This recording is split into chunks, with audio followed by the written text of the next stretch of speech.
together strong day in and day out. Because my concern and my fear is that the other side of the house is going to be at that every single day. We gotta stand our own and stand up to them. So I'm so honored to be here.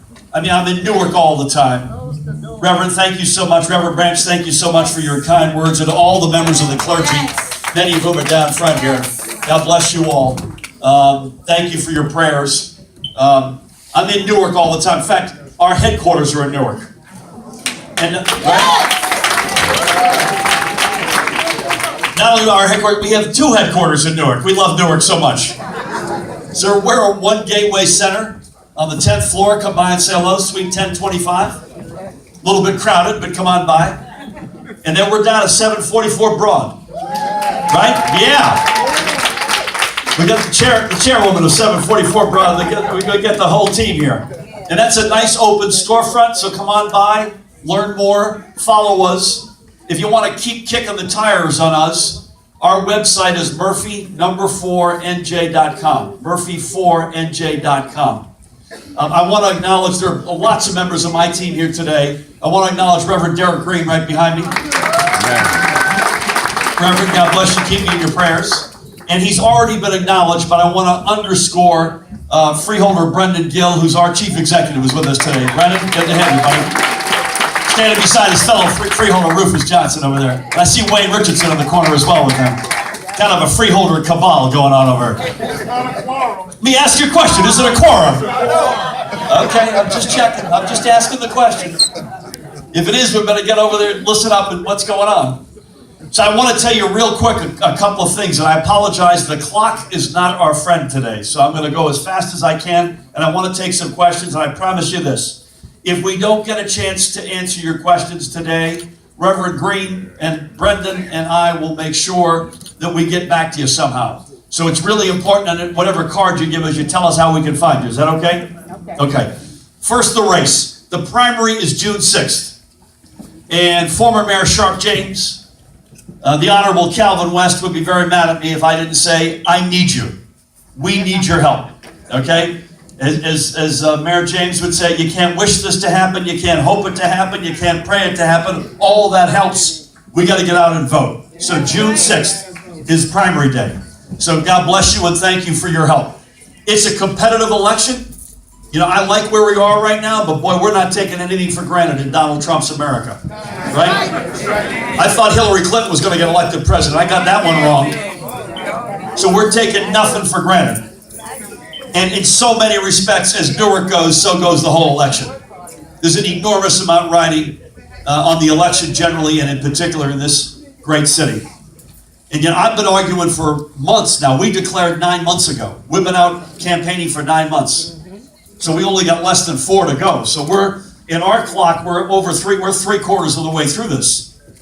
But as we saw in football last Sunday night, the fourth quarter matters. So that's why they play the whole game. All right? So I've been saying this is the most consequential, most important election in New Jersey in 70 years. And I think it's never been more consequential, in particular in the big urban communities. And in particular in Newark, beginning with Newark. And so I want you to know I'm here literally almost every day. We care deeply about this city in so many respects. As Newark goes, so goes the state of New Jersey. And I want you to not just hear those words, but to see the actual actions that we take that underpin that. Our primary is competitive, so that's something we welcome. We've got competition. That keeps us sharp. That's another reason I need you. And the general election will be competitive. They're not going to hand this one to us. As bad as Chris Christie's been, they're going to fight. Right? And I think they'll bring he who shall not be named into campaign. So I think we should assume that Donald Trump will get into this mix somehow. That's another reason we can't take it for granted, right? Madam President, do you agree? I agree. These are my grandchildren. Hello. Ask them what their names are. Hello, folks. Come on down. What a lineup. I love you guys. Oh, I love that. This is the real action. In fact, I'll make a serious point about this. That's why we're in this thing. Somebody, right? Somebody first interview, first question for me was, why you? And I said, because I'll be the governor that makes decisions in every turn based on what's best for the next generation in this state, not what's best for my next election, period. We're in it for them. This is why we're here today. This is why we're here every day. That's not to say we don't have crises that we have to deal with in the here and now, but at the end of the day, we'll be judged and measured by whether or not we handed a future that was bright to those precious little things who just came through. It's the boss. Here's the mayor, Mayor Ross Baraka. Come on, man.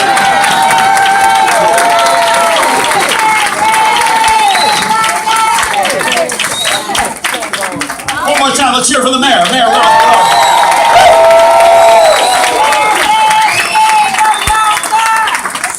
Mayor, honored to be back here with you. Honored to be here. I obviously have overdressed. I want to be wearing one of these. I missed the memo again. But that's the reason why we're in this. There's one other thing that you have to know, by the way, keep in the back of your head with the Donald Trump phenomenon. There are only 2 elections in America this year. Statewide, anywhere. Virginia and New Jersey. So there's no senators and only 2 governors. Next year, there'll be 36 governor's races in America and 34 Senate races. That's 70 statewide races next year. This year, there were 2. So getting it right first and foremost for us matters, but there's also a chance to stand up and be counted as Americans and say, actually, this is the way America should look. This is right. But I'd love Donald Trump to come into this room and just say, Mr. President, this is America. This is America. Boy, he could use a wake-up call. And by the way, our governor is right beside him every step of the way, right? These 2 are best buddies. Did you see in that refugee ban, all Chris Christie could say was, oh, it was the right idea, it was badly executed, okay? It was obviously badly executed, but let's just all bond together and say it was a dead wrong idea. It was an un-American idea. Unconstitutional. Shame on both of them. They should know better. And thank God for an independent judiciary. Thank God for the judges who stand up. Even judges, by the way, appointed by Republican presidents stood up and said, you know what, this is not how America works. Now let's talk about New Jersey for a minute. We declared our candidacy 9 months ago. And we said then, and I'll say today on February 11th, and we'll keep saying it through the election, and if we're fortunate enough to get there, the following. Number 1, we're on the outside running against failed special insider politics. The insiders who have been inside this glass bubble, led by Chris Christie, who are doing just fine at our expense. The system has failed us, up and down the state. And you see it no more clearly than you see it in the big urban communities beginning in Newark. We have not, this mayor, as good as he is, he needs a partner. He needs a governor, the council president, all the members of council, the freeholders. They're as good as there are anywhere in this state, if not beyond. But they need a partner in the governor who cares about us, who cares about this community. So this special interest politics has not cared about us. So we're on the outside running against that. Second observation, I say this all the time, the mayor's sick of hearing me say it. If we don't get the economy right, we don't get New Jersey right. Right? And if we don't get Newark right, we don't get the economy right, we don't get New Jersey right. And let me tell you something, Newark is on a roll. We got a lot of challenges. You know that better than I. But we are making one foot in front of the other. Very impressive progress. But again, the difference between making good progress and getting to the promised land is a governor who's got the back of the city of Newark and the mayor and the council. You need a partner in this. I want to be that. So when I say you got to get if we don't get the economy right, we don't get New Jersey right, it's important to say something. It's not just growing the economy, it's making it fair again. So this is an economy that's flat in New Jersey, flat as a pancake for many years, and really unfair. So we got to get back to growing the economy, growing the innovation STEM economy. That's something we used to call our own. Remember Bell Labs and AT&T and all the bio and right, all of that. We used to have that. We let a lot of that go. Other states are cleaning our clock. We got to get that back. And again, it has huge implications for the urban centers, particularly Newark. And the other big economy we got to get going to grow again is the infrastructure economy, right? Take advantage of our God-given location. As good as located state as any of the entire 49 other states would die to be where New Jersey is. And Newark is ideally situated. Again, with the governor who sees it the same way as the mayor and council, we can make huge progress. So we can grow both of those economies, the infrastructure economy and that innovation economy.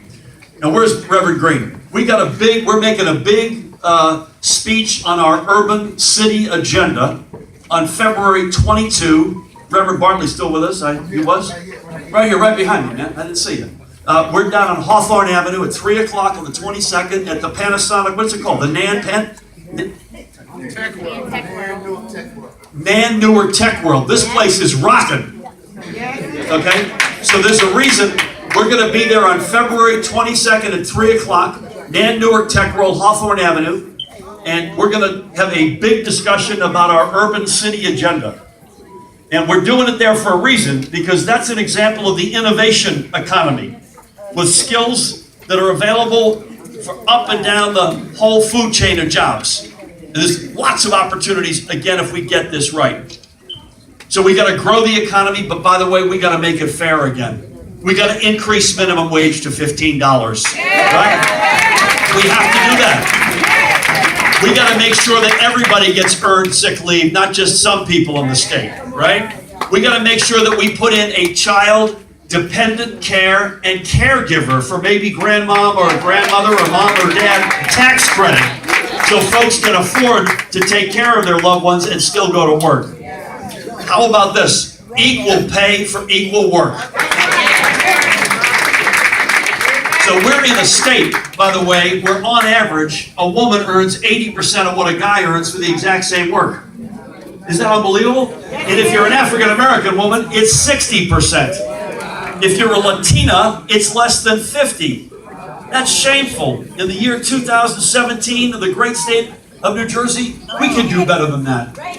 Right? Or how about this one? How about making college more affordable again? You know, what's a bigger tragedy? The kid who's got good grades, who's a senior in high school, who really wants to go to college and can't find the money? That's the only missing ingredient. Or the kid who graduates from a community college or a four-year college and has got a mountain of debt so big they're behind a giant 8-ball for the most important years of their lives. I think those are both tragedies, and we got to get at both of them, right? So we got to make this economy not just get growing again, but make it fair again. And it must be said, one of the great passions of my life, Julian Bond was one of my close friends. I served with great pride on the national board of the NAACP, one of the nation's great, the 108-year-old great institution, the oldest civil rights and social justice organization in the world, by the way, not just in the United States. And it must be said, not just from a perspective of running for governor, but it must be said also from a civil rights and social justice perspective, that we also live in two New Jerseys, not one, but two. And that must be said, as painful as it is, and you've forgotten more about that than I will ever know. But this is a state where the opportunities and the realities for the African American community, communities of color, are very different than those of not. It must be acknowledged the gap in incarceration rates are the widest in the country across persons of color and white. It must be acknowledged that representations in high school graduation, home ownership, business ownership, up and down the line, there's a huge gap in this state. We live in not one state, but two states. Now, I know you know that, but I want you to know that I know that too, and that I want to be the governor of the entire state of New Jersey, to close those gaps, to do everything I can to be the representative for all of us, not just some of us. In particular, is the next generation. Look at this guy right here, is Exhibit A, and his sister. We got to get this so that One of you is going to grow up to be the governor of the state of New Jersey. That's our objective. Okay? That's what we're talking about here. And you know, when Barack Obama got elected president, some folks said that was the end of history. We had accomplished all of our objectives. And he knew better. I guarantee you my friend Julian Bond knew better. You all knew better. We're still on that long road towards civil rights and social justice. As if we needed a reminder that we're not there yet, we have Donald Trump as our president. Right? So we all have to stay close on all of this. The last thing we talk about all the time is let's get back to standing for the right things again. Let's get back to having a governor that doesn't hijack what the state stands for to fit his own personal right-wing Republican national objective, but actually cares about governing and governs at the heartbeat of what this state has historically been known for. A state that funds women's health programs and takes care of women, particularly of modest means, to make sure they stay healthy. That doesn't have to be dragged kicking and screaming to put money in the lead remediation budget, where you've got so much lead, whether it's in water or in paint in this state. This is a state, by the way, with 11 communities and 2 counties with a higher percentage of kids with lead poisoning than Flint, Michigan.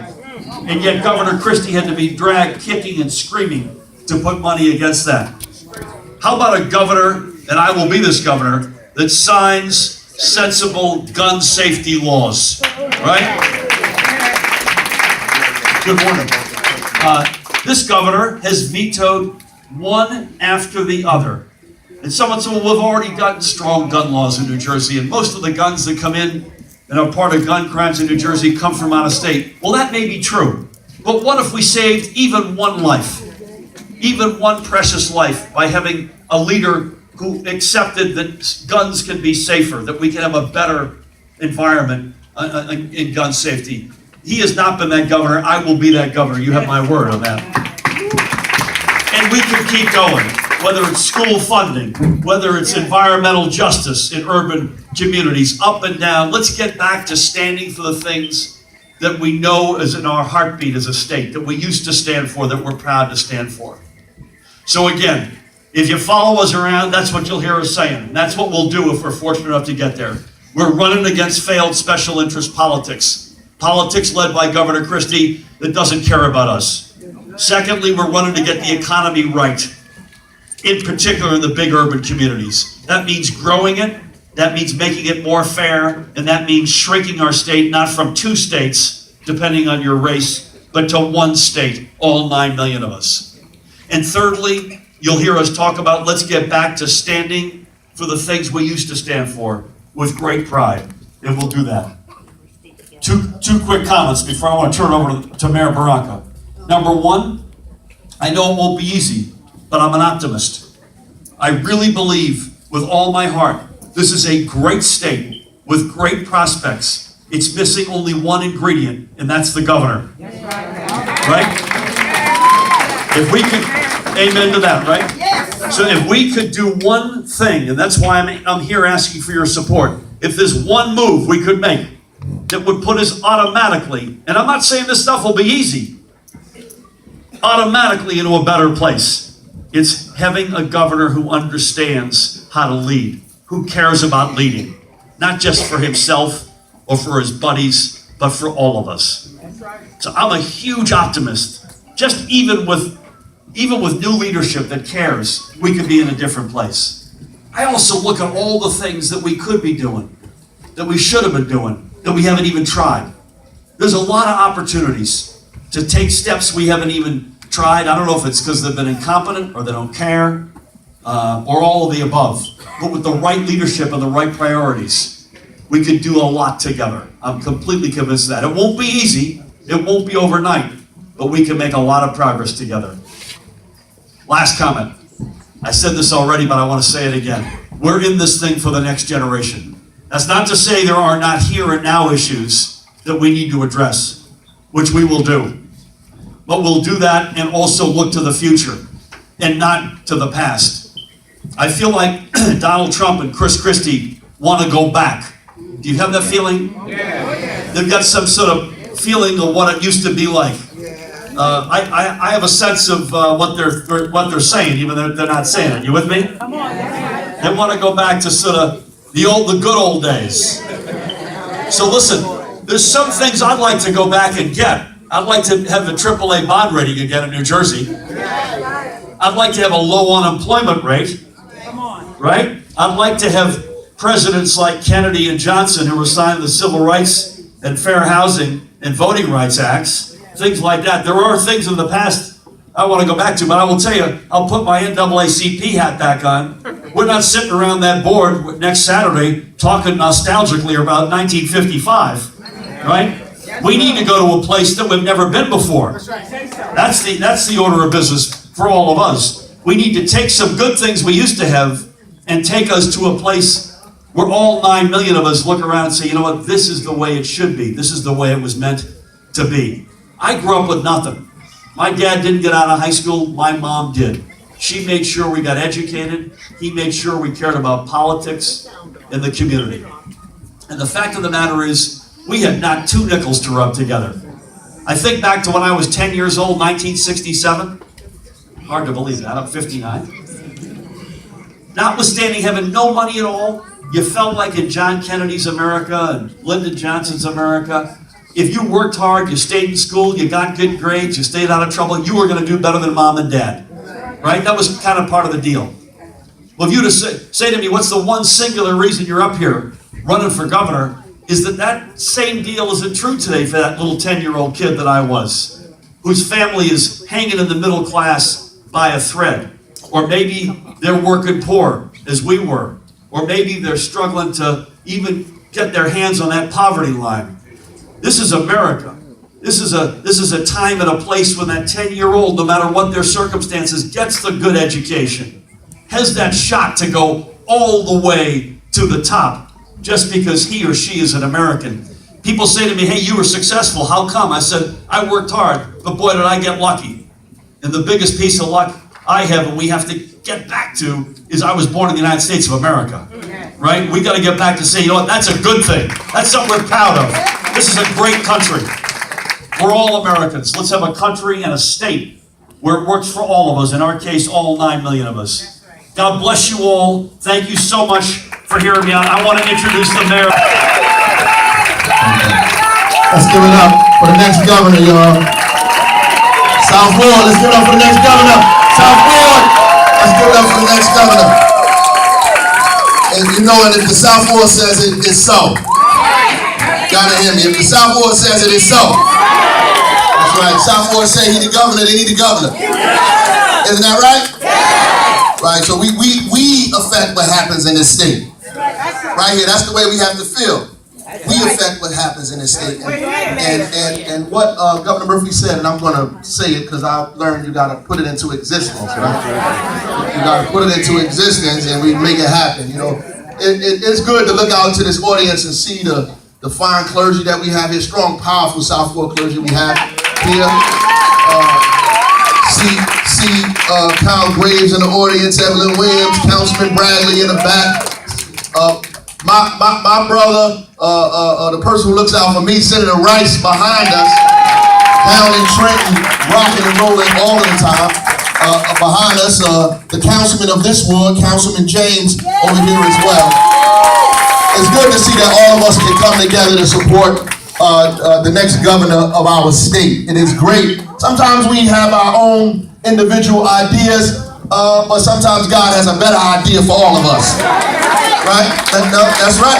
Sometimes we have our own individual intentions, but sometimes there's a larger intention, and we just got to fall in place. And it's a good thing that we fall in place, because at this time, today, in this state and in this country, we need this.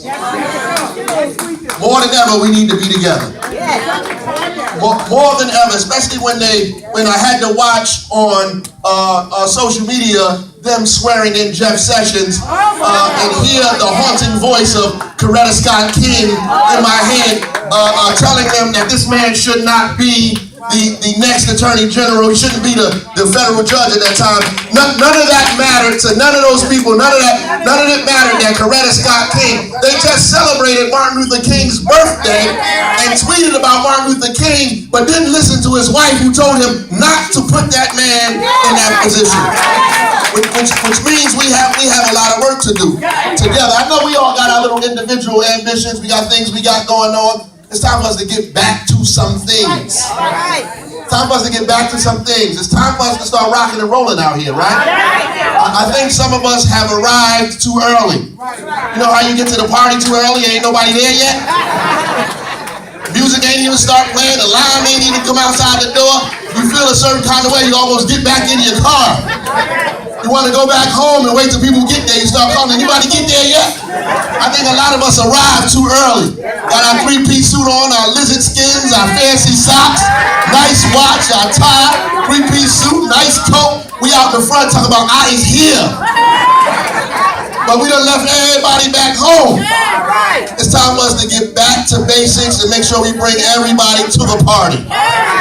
Everybody got to come to the party. And we begin, and he said it perfectly, we need a governor that's going to support us in this city. We need a governor that's going to support us. He rode around the city with us. He took time, 2 hours or more, to ride around this town with us. We showed him the Haynes building, the development there. We showed him the Theater Square, the new towers going up by NJ Pack. We showed him Triangle Park, the Mulberry Commons, and the bridge, and all the things that's going to happen in the downtown area. We drove up Clinton Avenue. Y'all hear what I just said? We drove up Clinton Avenue. We stopped in front of 505 and said, look at this.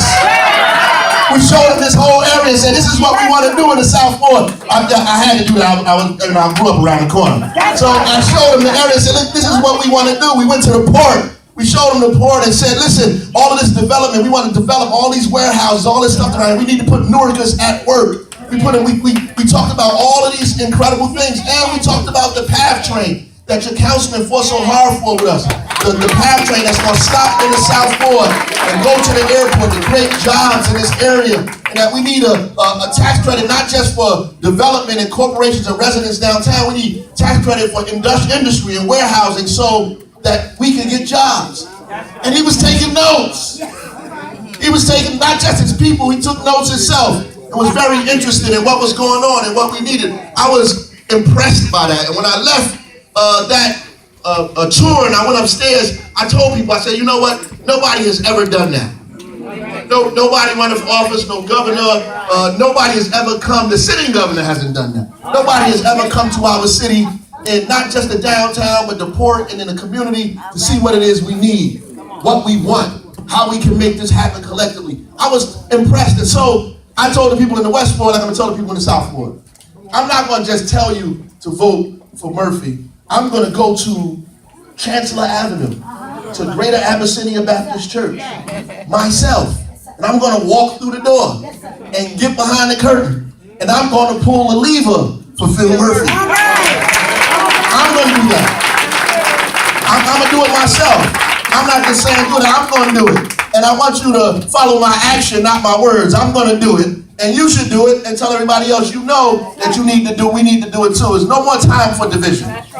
No more time for petty nonsense. No more time for bickering and backbiting and craziness. No more time for selfishness. No more time for silliness. There's no more time for all this craziness. It's time for us to be together. Time for us to be together. That's what it's time for. All of us to be together and make a point to the state. Make a point to the, let me tell you something, 43% of the people in this state voted for this crazy man. 43% voted for Donald Trump. 30% of the teachers.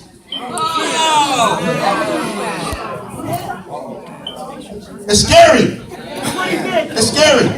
That's because we all at the party too early. It's time for us to organize ourselves. And the Southward has to say that wherever we go, the city goes. And wherever the city goes, the county goes. And wherever the county goes, the state goes. And we have to come out strong and say, we are supporting Phil Murphy in the Southward. So is the entire city of Newark. So is the county of Essex. So is the state of New Jersey. And so we want to make it known on election day. We're going to have a big party in the city, but especially in the Southward when Phil Murphy becomes the governor. We'll have a big party. All out in the street. And the police ain't gonna make us go home. The police ain't gonna make us go home, Pastor. It's gonna be like all hours of the night. We're gonna have a party, and we're gonna say Phil Murphy is the governor, and Newark is coming back, and we're gonna be an example for the rest of the country, and let them know even though we're a sanctuary city in Newark, we still gonna rock and roll in this city, even if we're a sanctuary city, because I'm not worried about the governor, Christie, he'll be gone. I'm not worried about President Trump, or any of these people, right? I'm not worried about none of these folks at all, because we are strong in Newark, and we behind this brother 200,000%. God bless y'all.